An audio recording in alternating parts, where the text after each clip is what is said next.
Hi everybody, it's Chef Janie Pendleton, and I just got home from work. I am completely roasted here from construction all day. We're framing a room addition, actually onto our own house today. I'm building myself a new office, so been working on that and some other projects, but I am back in the kitchen today because I promised some friends of mine on Facebook that I would show you how I made my Swedish meatballs. Okay, they're really easy to make. They really are. And with a couple of little tips that I've gotten from other people here and there, they turn out perfect almost every time.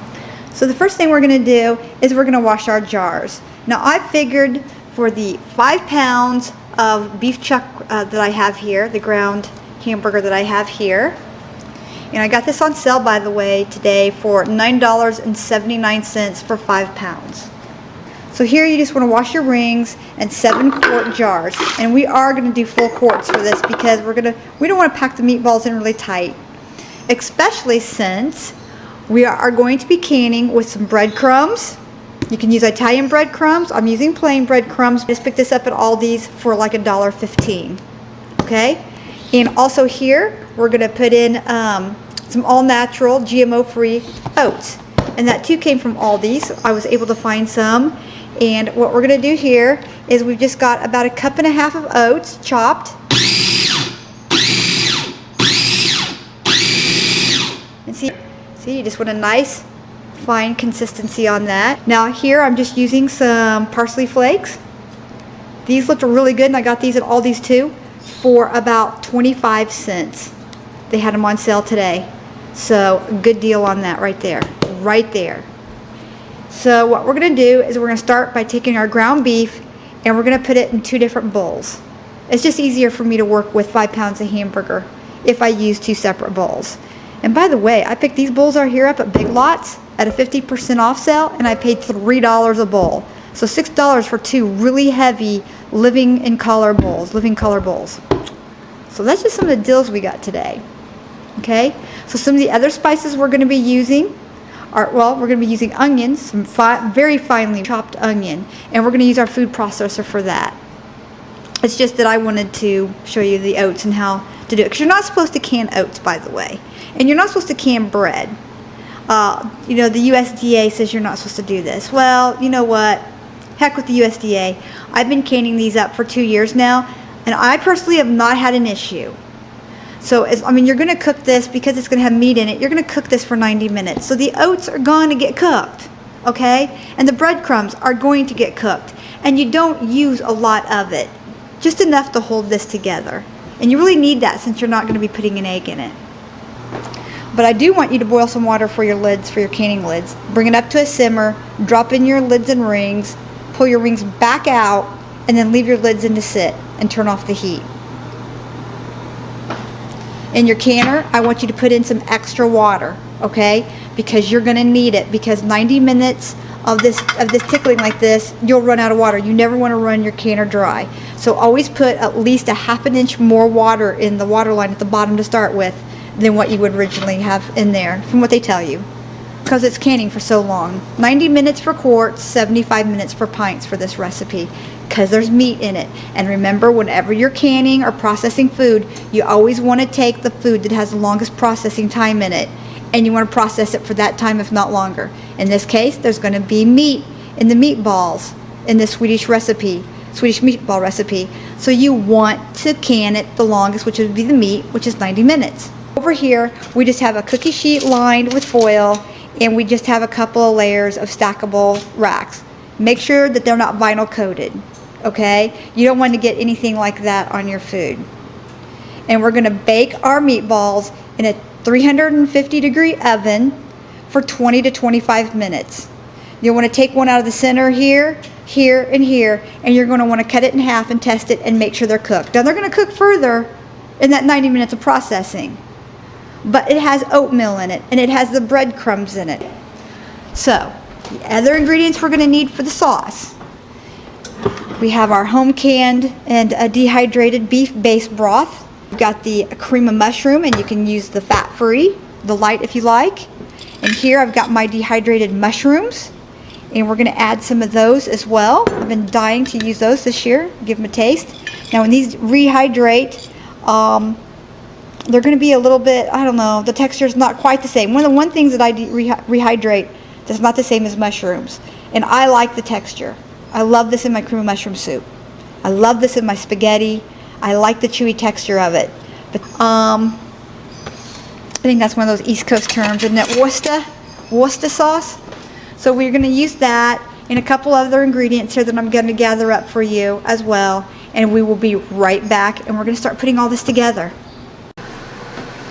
Okay, we're just going to spray our racks with some Crisco butter spray. And we're going to heat our oven to 350 degrees. And we'll be right back. Okay, now in our 2 bowls, we have about 3/4 of a cup of the very finely ground oatmeal in each one here. We have about 1/4 of a ground up onion and just about 1/2 clove of very finely chopped garlic.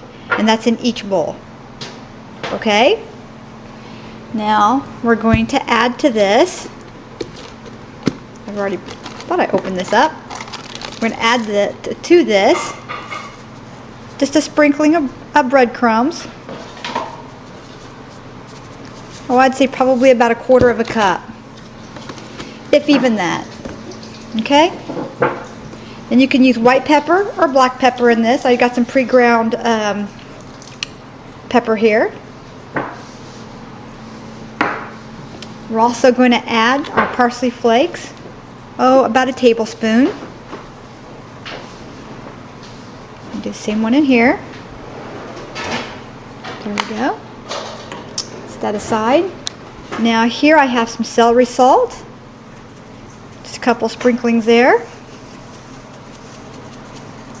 I'm almost out of that. I like celery salt, so I put in extra. Now I like just a little bit of heat in mine, so just a couple of dashes, just 3 dashes of the pepper flakes. And remember, when you're canning this up, you're going to get a stronger flavor over time. So you want to lessen those herbs down just a little bit in those spices. Maybe not so much as the herbs as so much as the spices. Now here I have some of my garden oregano. And I'm just going to sprinkle a couple of pinches on and kind of rub it in really well here into each bowl. My husband's over here washing dishes for me today. He's my sous chef. Just for the day. We got a lot going on today. A lot of construction. And a second pinch. Ooh, I do believe I got more in that one than the other one. Okay. And then here I have some of my garden thyme. And I'm just going to take out a little bit of this as well. Make sure I don't have any stems in there. I mean, you can use the stems. The stems have flavor as well. And I'm going to do another small pinch in here as well. I'm getting this everywhere, aren't I? Okay, and to this, I'm going to add, I can't get my hand out of the canning salt. Okay, here I have some pickling canning salt. And I'm just going to add about 1/2 teaspoon of salt. Okay, maybe just a little more. I like my meatballs with a little bit of flavor. Now we're just going to take and kind of mix our dry ingredients here together. Oh yum, this is going to be so good. Remember, you don't want to put any eggs in this or anything along that line. And if you have a really large chunk of onion like that, toss it. That can keep our, like that big piece right there, get rid of it. That could keep our meatballs from sticking together, and we don't want that. So now we're just going to keep blending, and it's starting to moisten up here just a little bit from the wet of the onions. And that's fine. There's a big old onion there. Remember, just get a big piece of onion in there like I just did. You want that out of there. Sometimes if I use the little chopper thing here, I will get some stringy onions like that right there. Get rid of it. That's not good. That can cause your meatballs to fall apart. We want really fine ingredients to help hold those meatballs together. Okay, we're just going to take our 5 pounds of beef chuck roast. It's, I don't know if you can see this or not, it's 80% lean and 20% fat.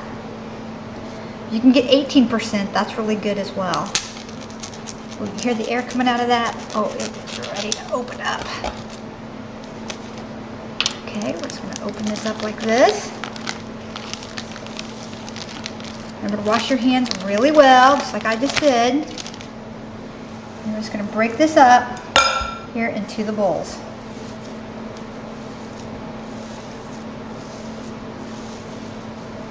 I don't think I cut that quite in half. There you go. I think that was the bigger half. There we go.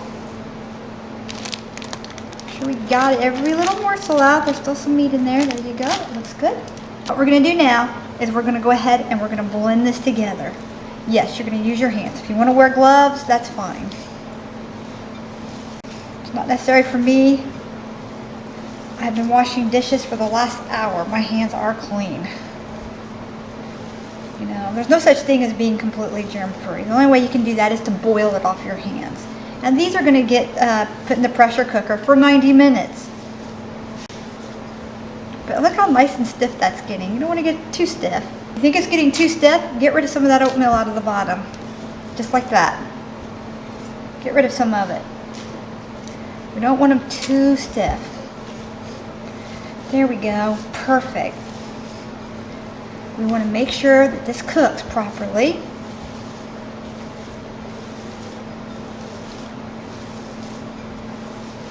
Okay, just make sure you get that nice and blended. Now I'm going to sit this aside. I'm going to do the same. I'm going to do the same for this one here, but I'm going to set it aside for right now so I can go ahead and show you how I do this. I just take my thumbs and kind of push in there and just kind of turn it as if my hands were a beater. And then I roll it just like that. And see, sometimes you'll get a big onion, toss it. You only want fine onions in this if you're going to be canning these, because you want your meatballs to hold together over the time. I had a couple of, I didn't chop those good enough, did I? Didn't chop them good enough. There's still, I got a lot of fine onions in there, and that's fine. That's the way I want it, okay? And there you go. Perfect consistency. See that? It's like still sticky and still tacky together. All right, we're going to set this aside here for just a minute. You want to make your meatballs fairly small. Now they're going to shrink just a little bit, but since we're canning them, we do want them pretty small because we want quite a few meatballs in each quart, okay? So there you go, about the size of the palm of your hand. Make sure there's no holes in them, make sure they look good, and then we're just going to take and we're just going to sit them here on our greased cookie racks, our baking racks. And you want these all uniformly about the same in size. Oh, about an inch. No bigger than an inch and a quarter, but about an inch. Now, Swedish meatballs are known because they're supposed to be a little smaller. They're a little smaller than Italian meatballs. And they usually don't have oregano in them like I did. You can put thyme in them, but I really like the taste of oregano. And you can even take and put these just like this in the freezer, and you can freeze these up just like this on a cookie sheet or on a rack like this in the freezer, and then take them out after about an hour and then put them in individual, put them in baggies together. Kind of flash freeze them and then put them together. And then you can have some, oh, there's my dog. That's Lexi. She's been playing with Daddy. She's been outside in the mud all day, so she just had her little bath. And we're just going to keep going like this, and we're going to get as many on these racks as we possibly can. And we're just going to take them like this, and we're just going to keep layering them. Don't be scared of your canner. Get out there and use it. Try water bath canning first if you like, and then go out there and if you like it, invest in a nicer canner. Or not in a nicer canner, just invest in a pressure canner. It doesn't have to be fancy at all. And you can can in a stock pot. Okay, we've set our oven to 350 degrees. And we've made all of our meatballs. And I want to show you once again the size of these, okay? They're about an inch to an inch and a quarter. The reason being is we want to make sure that these cook through in the 25 minutes to 30 minutes that they're going to be in the oven. And to test these, we're actually going to take one out of the center, because you know how things get done more around the edge. We're going to take one down around the center on each level, and we're going to break it open. We're going to make sure these are cooked through. You can see here I took the top rack here out of the oven. I have a triple rack oven, and we're gonna double test this. And like I said, I just lined this with some foil. We're gonna slide this in the oven, and we're gonna bake this for 25 to 30 minutes. Okay, I had to take 2 racks out, and I had to put it on the very bottom rack, and we're just going to close that up, and we're going to set our timer for 25 minutes. I'm going to take my area here, and I'm going to sterilize it really well before we start the next process. Now, we discussed earlier, and I have on my other canning meat videos, that you want to add a little bit more water to this because this is going to process for 90 minutes. The maximum amount of time of the product that's in the jar that takes the most amount of time.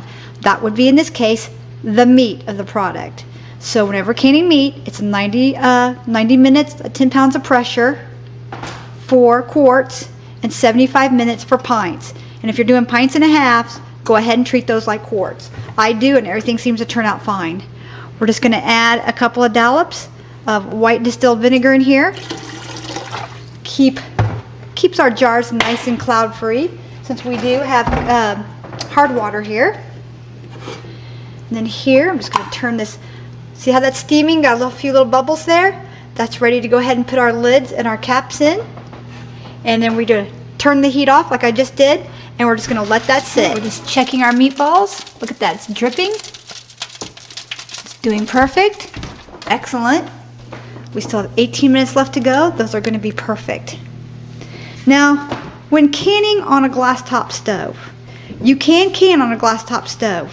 I would not use one of the taller pressure canners. I have one of those, but I don't use it on here. Just because of the weight of it and having to pick this up and moving it off the heat, you can scratch your top. You have to be able to handle this. I'm tall and I'm strong. I'm in construction. And this is still, when this is heavy with quarts and a heavy product like meat, it is still pretty heavy to move off of there, and you don't want to scratch your top. Now make sure you have no sugar or anything else on your top before you can, even water. You can break your top doing that. So that's just some tips for me on how not to break your top. And I've got a very expansive top here. I have actually 8 burners on my stove. So, so here in this pot, we just have our stock pot, and we just have our spaghetti pasta strainer in here. And what we've done is we've turned our jars upside down, and we're going to put this on, and we're going to put this on to simmer. Okay. And we've got some other jars here that we're going to get ready as well. And we're also going to sterilize any parts that we are going to be canning with, okay? Make sure you sterilize everything. All your parts you're going to be canning with, everything gets sterilized. Okay, now while we have that in the oven, and it is almost done, we have about 6 minutes left. We've opened 4. Here it is, I can barely read that.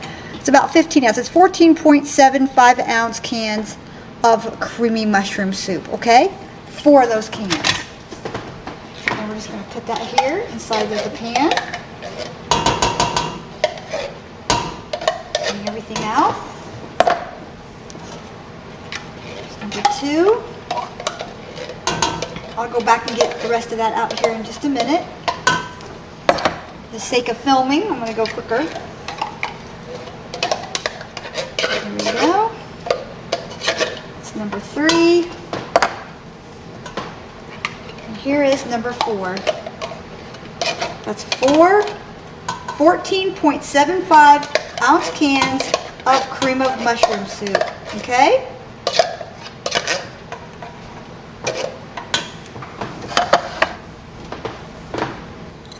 To that, I'm going to add 2 tablespoons of my favorite beef base, beef bouillon. And this is just what I had in my dehydrator. And I vacuum sealed this. 1, 2, maybe a little bit more, because I like it. And I'll get that back in the vacuum. I'll vacuum pack this right here and put that in my storage here. Now I'm also going to add some pre-ground cracked pepper, black pepper. Oh, maybe about a half a teaspoon. I'm going to add a few dashes of this celery salt, because that's what I like. You can omit it if you like. And I'm going to add a little bit of the parsley flakes. I know that it's in the hamburger already, but I like to add a little bit of color. Let's go ahead and, I'd say about a tablespoon. There you go. We're just going to give that a stir. And then we're going to add 3/4 of a cup of water. 3/4 of a cup of water for every can of soup that we just added. 2, 3, and 4. This is really steaming in here, so I'm going to check my, really steaming. Those are just about done, just about there. Well, this will be a lot easier if I use a whisk. And the reason why we added so much water to this was, number one, you don't want to ever add the milk. Because you don't want to can milk.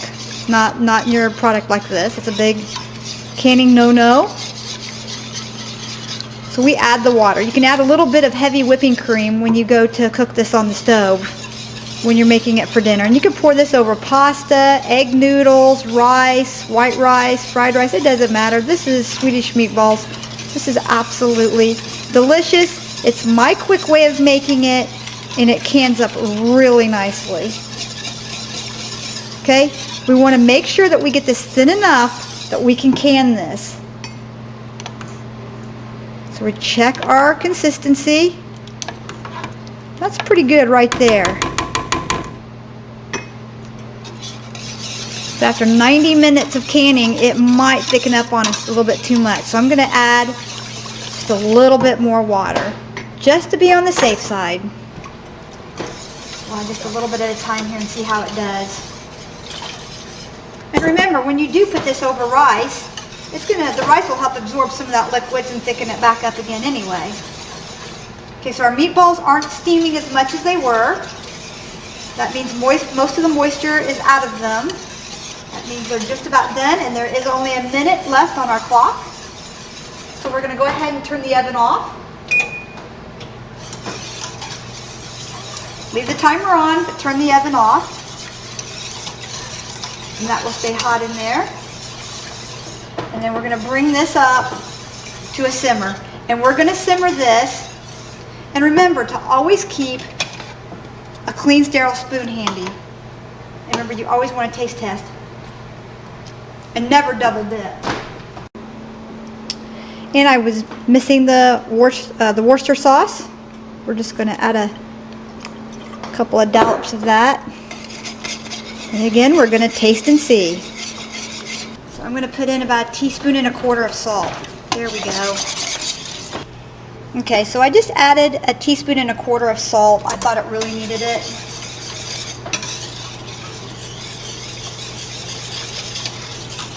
It's really, really good. The bouillon itself was a little salty, so that was fine, but I thought it still needs a little bit more. Again, you don't want to over season it because it's going to be canned, and things seem to pick up more seasoning after they've been sitting on storage shelf for a while. So you don't want to overdo that.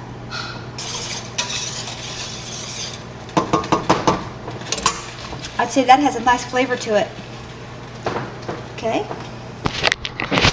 So other than bringing this up to a simmer so we can put it in the jars, this is ready. And our timer, and our timer has gone off on the meatballs.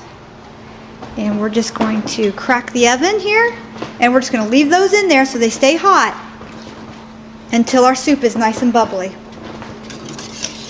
You make it to how you like it. As long as you don't add milk, eggs, or sage. I mean, you could add a pinch of sage if you wanted to, but I wouldn't. Sage just is one of those things that just gets really, really odd tasting after you've canned it.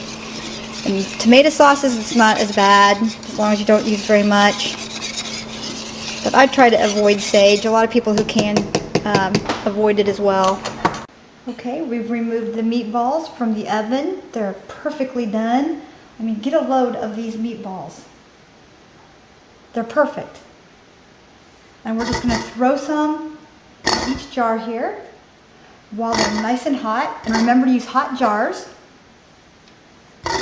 And we've got our lids are nice and hot. Our bands have been sterilized. Okay, and we're just going to fill up our jars loosely. I would find one more. Oh, I just lost one. They are hot.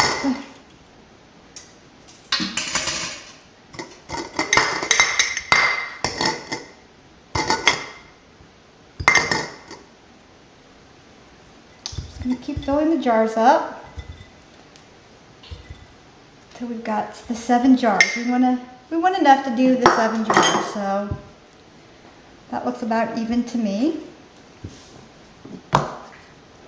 And now we're just going to take, and we're going to take our very hot mixture here.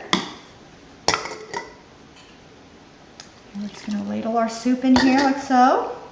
This is our sauce. And again, this is for Swedish meatballs. This is my version. And you just want to take a bamboo stick or this or whatever, and you just want to make sure you get all the air bubbles out of here. Even if you have to tap just a little bit. Just keep going over it. And we want to make sure that we have at least a half or about an inch head space right there. There we go. Right up to this rim right here is 1 inch of head space. And then we're going to do it again. Turn that handle so I can get this up a little closer. I'm hoping here that I'm going to get between 6 to 7 quarts of this. That's what I'm hoping for. And again, we're just going to get the air bubbles out. And if you have to tap it a few times.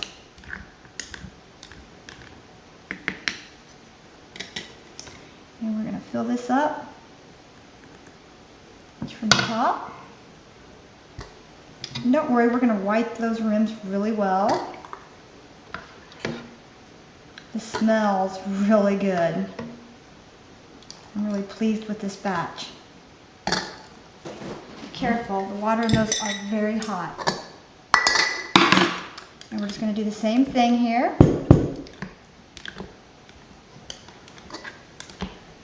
Getting all the air bubbles out.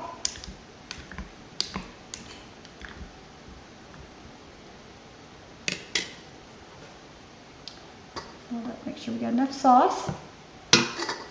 And then we're just going to keep right on going. And I'll be back when I get all 7 of these done. At least that's I'm hoping it will make 7. This is number 4. Alright, and we're going to do exactly what I've taught you to do before. We're going to take a napkin, dip it in our sterile water, and we're going to clean the rim of our jar really well. And we're just going to get another one and keep going till we got it just the way we want it. There we go. Remember, don't double dip this back into the water again. We're going to keep going just like this. And then we're going to wash our hands.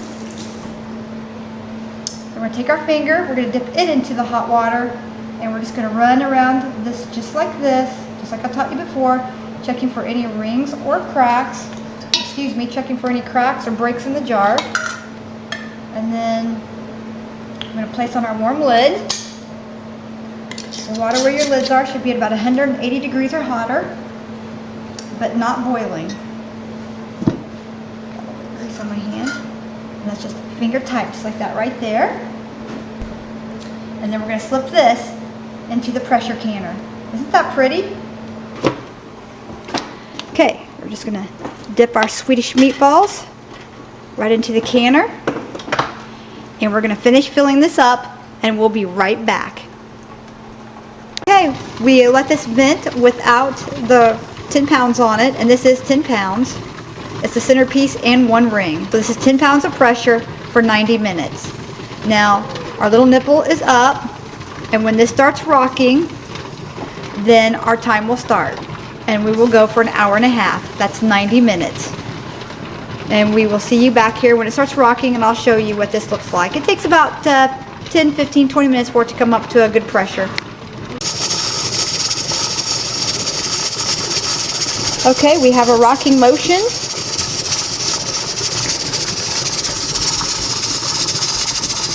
And we will make sure it stays nice and steady. You don't want to leave it here for the first few minutes. We're going to keep this on medium to medium low. We want to make sure that it maintains that 10 pounds of pressure.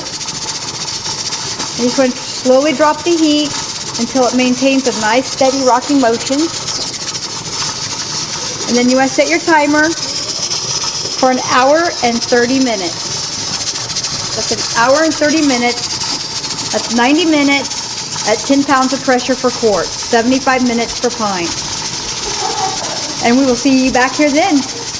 Okay, our 90 minutes are up, and we're just pulled this off our heat element. Remember, we lift it up and set it over here gently.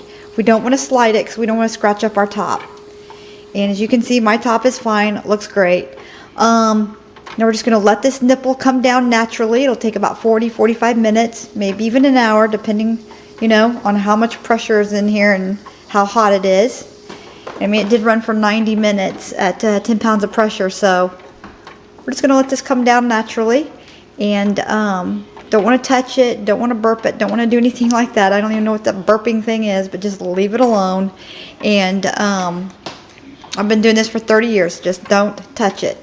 And make sure you keep your kids back away from it because it is very hot. And we'll see you back here when this piece here drops. Okay, the little nipple here is dropped. It's still very, very hot. And you can remove your weights. Now, I've let this sit for an extra 15 to 20 minutes after the nipple dropped, and that's fine. Now we're just going to open it very slowly, and you can listen for the sound. And when you open this, you want to open this away from you like this, and you want to a little bit of stuff leaked out, not much. And remember, things will leak out, but things won't leak in because the pressure in the jar is pushing the air out. Now, as you can see here, jars are pretty clean. I put that vinegar in there. Might just let that just sit here for just a minute while they're still sizzling. Looks like nothing is broken. Everything looks good. I'm just doing a quick inspection. We don't want these. These have been processing for 90 minutes at 10 pounds of pressure. And actually longer than that because they've been in the pressure canner even longer than that. So almost 2 hours total. So we just want to take their time, and we don't want to bring, especially since the air conditioner is running tonight, we don't want to bring our glass out into the room that quickly. And I can still hear them sizzling.